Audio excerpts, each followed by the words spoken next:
All right, hey guys, so I am working through properties of equations. I'm gonna walk you through what these are, and then you have a practice to get done on your own. So, properties of equations. Very first one is I believe it is the commutative property. If you misspell it, it's okay, because I am probably misspelling it too. Okay, so the commutative property of addition is when two numbers are added, the sum, which is the answer to addition, is the same regardless of the order in which the numbers are added. So we know if we add 3 plus 5, it's 8, and 5 plus 3 is also 8. Now, the commutative property of multiplication is when two numbers are multiplied, the product, which we know is the answer to multiplication, is the same regardless of the orders. So the commutative property just says that we can flip the order and it doesn't change the value.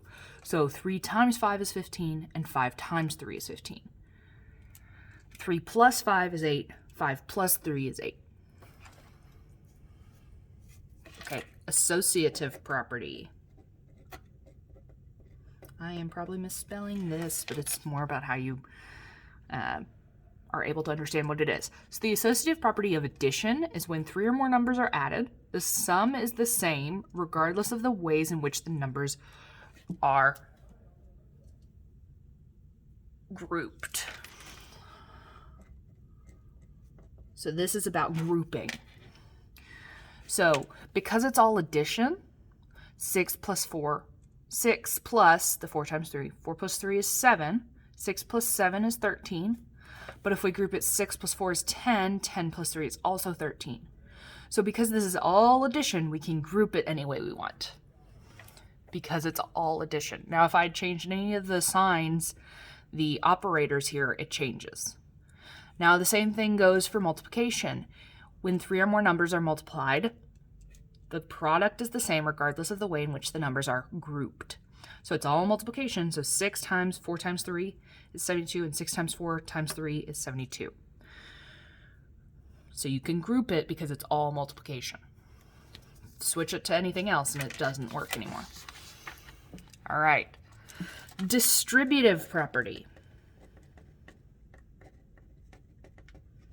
The distributive property of addition says the sum of any number. And this is not the distributive. My bad. Sorry. This is the identity. I hope you didn't write that down and messed up like me. I rearranged the order on this. I forgot. The identity property of addition is the sum of any number and 0 is that number. The identity property of multiplication is the product of any number and 1 is that number. So we know 12 plus 0 is still 12. So that's the identity property of addition. And we know 18 times 1 is 18. Anything multiplied by 1 gives you the same number. That's the identity property. You guys actually learned that a long time ago. You just never really put words to it. Okay, now the distributive property.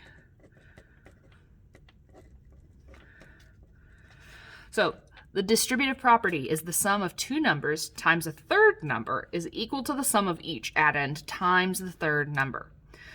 So in this case, 5 multiplied by 7 and 5 multiplied by 2. So 5 times 7 plus 5 times 2 is 45. And 5 times 7 plus 2 is 9. 5 times 9 is 45. 5 times 7 is 35. 5 times 2 is 10. 35 plus 10 is 45. This also works with a variable. So 5 times 7 plus 5 times p is equal to 5 times 7 plus 5 times p. This is something we'll be working with. So if you have something like x times 3 plus 2, we'll have something like 3x plus 2x. Which we'll get to the point where we understand that actually is just 5x. because we'll combine like terms, but that's a whole nother lesson.